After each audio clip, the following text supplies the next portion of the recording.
prolongeant la ceinture verte le long du périphérique. Nous avons à ce stade quelques questions. Où seront localisées la crèche et la future maison de santé et la localisation des logements sociaux et privés donc sur les parcelles.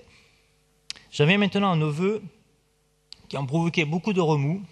Je vais essayer d'être pédagogue et essayer de vous convaincre sur leur bon sens.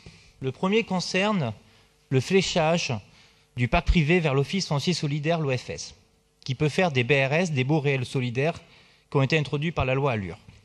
La ville de Paris s'est dotée récemment de cet instrument, lui permettant de dissocier le foncier du bâti et donc de limiter la hausse spéculative des opérations immobilières. Concrètement, au lieu de vendre des parcelles à 2500, 3500 euros le mètre carré à un promoteur immobilier, ces parcelles sont vendues à l'OFS qui ne peut pas les vendre plus haut que le prix plafond PSLA de vente qui est aujourd'hui de 4 912 euros le mètre carré. A contrario, les promoteurs immobiliers vendront au minimum au prix du marché, soit actuellement 8 390 euros le mètre carré dans le quartier Charonne, qui inclut le quartier Piton du Vernois, selon les données de la Chambre des notaires au 4e trimestre 2018.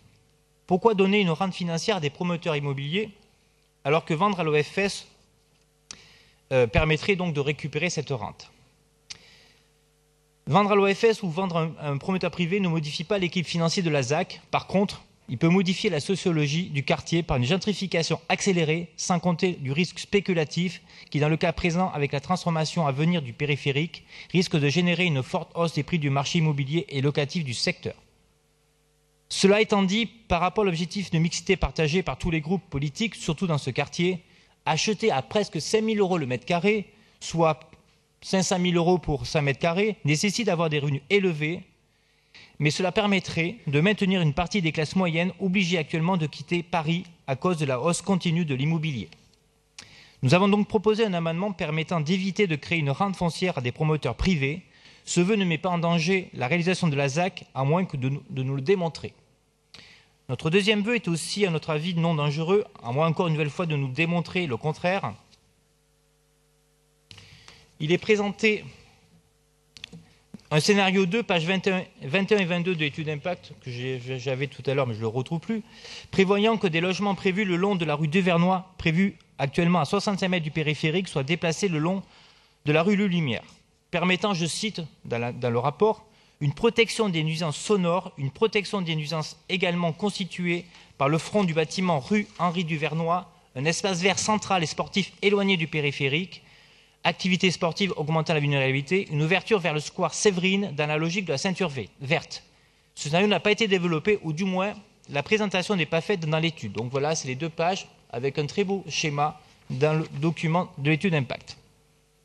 Concernant l'argument qu'il y aurait un risque de retarder de 25 ans le projet, je rappellerai que l'autorité environnementale saisie le 5 novembre 2018 a notifié le 4 janvier 2018 la dispense d'évaluation environnementale au titre du PLU, permettant ainsi de réaliser des études d'impact plus rapidement, et ce dans le cas des 6 mois qui sont devant nous avant le lancement de la ZAC. Contrairement à la porte de Montreuil, où on a eu une véritable étude d'impact qui fait 578 pages, alors qu'ici nous avons une étude qui fait à peu près une trentaine de pages. Notre demande non révolutionnaire est de mettre dans le dossier d'enquête publique, scénario 2, qui est présenté dans un document public, donc disponible pour tout le monde. Je veux bien retirer ma proposition de référendum s'il le faut, je comprends que ça peut perturber, mais je ne vois pas en quoi un document public ne peut pas être soumis à la discussion.